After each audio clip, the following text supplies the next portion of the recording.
Hello guys, welcome back to the channel. Quick update here on Bruno Fernandes. It looks like he's still flirting with the Saudi clubs, and that's a major cause for concern. It's thrown in a lot of uncertainty towards how we're gonna shape out for the next season. I don't know how you guys are feeling about that, but let me know in the comment section and drop a like, subscribe to the channel if you're new, and let's get straight into it. Bruno Fernandes to Saudi Arabia. I mean, this is just gonna throw a lot of stuff around when it comes to the team sheet. He is our captain. He's very vital to Manchester United right now. And to be fair, I've not always been a big fan of Bruno Fernandes in that midfield, and it's certainly a different way to go about playing that system. If you're gonna throw Bruno Fernandes in the pivot with the likes of Casemiro or Ugarte, but it's definitely interesting. And if he decides to leave for a fee, we're hearing about 100 million. It could obviously help us invest in other areas of it. But the only reason I'll be open to accepting this offer is just because I don't know that over the course of 38 games in the season, Bruno Fernandes will prove to be a very good player in the pivot.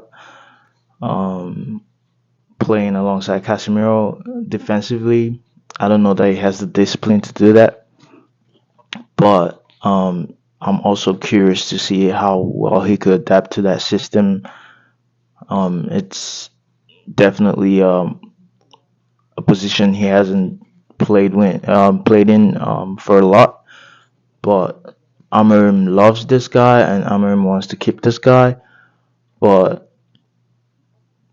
the reports are that he has not rejected the bid to Al Hilal. I think that's how you say it. And also his agent being in Saudi right now, and the reports are that the negotiation is being it's productive. So I don't know how we feel about that. It's gonna be a big signing fee, apparently a record fee for a Premier League player. So I don't know. Maybe this is something we could look into because if you think about Bruno, it's been a lot of ups and downs in the club. There's times where we've questioned him, and there's times where you just think, what a remarkable player. So it's kind of mixed feelings with this one. But in my opinion, I don't know. I feel like if the deal is, if the money is big enough, especially at a point where we don't know our plan for the transfer window because everything is depending on outgoings. The club is broke, so it might be a deal that we have to explore, especially if Bruno Fernandes himself is and his agent is still flirting with the idea. Um, the only bad part about this deal is that Amorim loves Bruno Fernandes. Amorim wants his captain to stay in the club. Amorim wants to build his future around Bruno Fernandes. So for a player like that leaving the project, it could cause it could cause a big concern or a big hole, um, especially if Amarin thinks that he's vital for his project. Remember, here it's all about working with the manager and what the manager intends to do. But then again, if Bruno Fernandes himself has decided to leave and take the lucrative offer, sorry, excuse me. If he's decided to take a lucrative offer, I can't seem to get that word out right. To take the lucrative offer and go to the Saudi league, then maybe we should let him go. But yeah, I'm gonna move on from that. But that's the update now coming from Ben Jacobs, so very good sources there. We're gonna move on to the outgoings. Let's talk about the outgoings because there's more news coming out now that Mainu could be leaving for a fee that's set to be around 70 million. There's nothing concrete, but this is just a fee that's been talked about. It's kind of an estimate on what Manchester United are likely to take for him, and the reports are that we are listening to offers. So it doesn't seem to be a player that nailed on part of the project like the likes of Ahmed. This is a player that could still leave Manchester United. It's still a possibility that he could leave, and with the likes of Garnacho likely to leave this summer. Sancho's already going to leave. I mean, after the Europa League final. Oh, sorry, the Europa Conference League final. Um, he came out and mentioned that he's not coming back to Manchester United. So whatever you think about Sancho, however you feel about his ball playing abilities or his abilities on the ball, he does not want to come back to the club. So I would not have any affection towards him bringing him back. I mean, he's openly disrespected the club several times, and as much as I like the player, that's where you draw the line. That's where you have to that's where you have to show some self what's it called, some self respect. It's just like let's take it to a typical relationship analysis, right? It's you're talking to a girl and they've ghosted you for maybe you've texted them 2 or 3 times and they are not responding. I mean, what part of you would keep texting them unless you do not have self-respect? So at that point, you just have to move on. You just have to move on. You can't keep um you just can't linger around the idea of something that's not coming to you. You get what I mean? So you just have to move on from that. That's the best way to do it. So it's best for us to part ways with Sancho, and it looks like he's going to be leaving for around a fee of 25 million.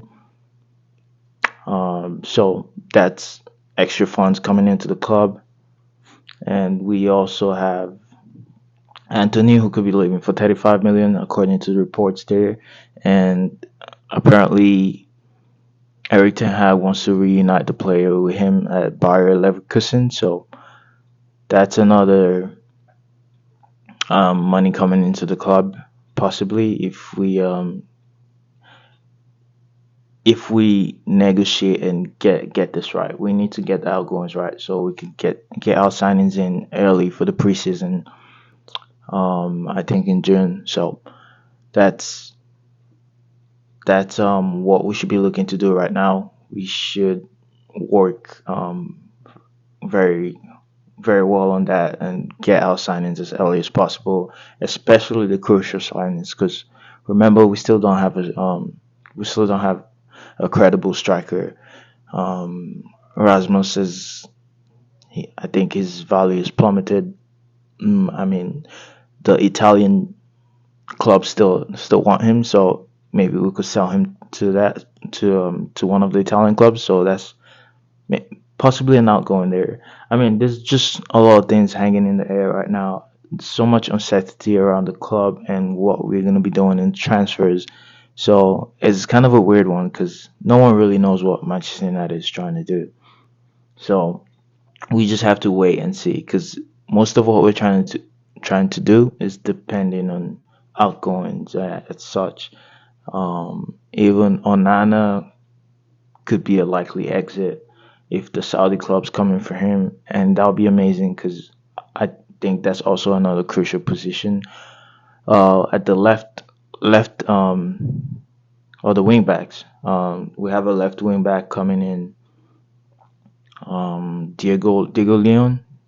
He's reported to be coming in the second weeks of June, and I'm not sure what the club is from Paraguay, but he's going to be coming in from there to join the tour. Hopefully, he makes a significant impact, like Aiden Heaven did, because we're hearing that he was made as a first team signing, just like Aiden Heaven. So not considering the fact that he's 17 or almost 18. I'm not sure on that. Um, I think he's 18 now. I'm not sure, but he was made as a first team signing. So we're expecting this guy to be part of the first team squad to get settled in and get the ground running as soon as possible. The preseason is vital to do all that. So hopefully he's a game changing player and will help give some rest to the likes of Dogu and Mazraoui, who seem to play so many minutes in the Premier League last season. So that's good, and that's another vital position for us. Also, in terms of outgoings, I think Tiro Malacia will be leaving for around 10 million. If we could get as much as that for him, that's absolutely fantastic because he's not got the ground running to the club he left to last season. So it would be good to offload all of this, most of these players, start getting our signings in early. Yeah, I don't want to say I'm excited to see what we're about to do, but it just seems to be a lot of changes. Just I don't know. I guess we just have to wait and see in that aspect. I'm not excited. I'm not feeling down. I'm just in the middle. Like, what's gonna happen with this club that we support? So yeah, it's just a weird feeling. It's just a weird feeling to be with this club right now. Not like we're going anywhere. It's a lifetime commitment. So yeah, let's see how the summer window goes. It's definitely gonna be dramatic and interesting. Dramatic in the sense that we are broke and we just leaving everything to God to see what our chances are gonna be. But yeah, finally I'm gonna talk about the striker situation, which is another crucial part. The reports are that we're also looking at Patrick Schick. Patrick Schick, I don't know how you say his name, coming from Sky Germany.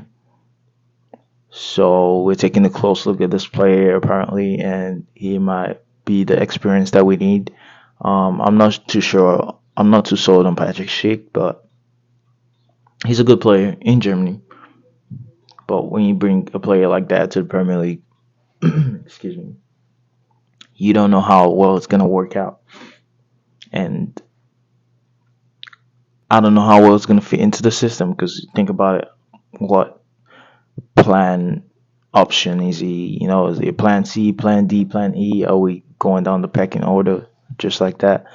So yeah, was he really in the plans in the first place, or this is just an act of desperation? So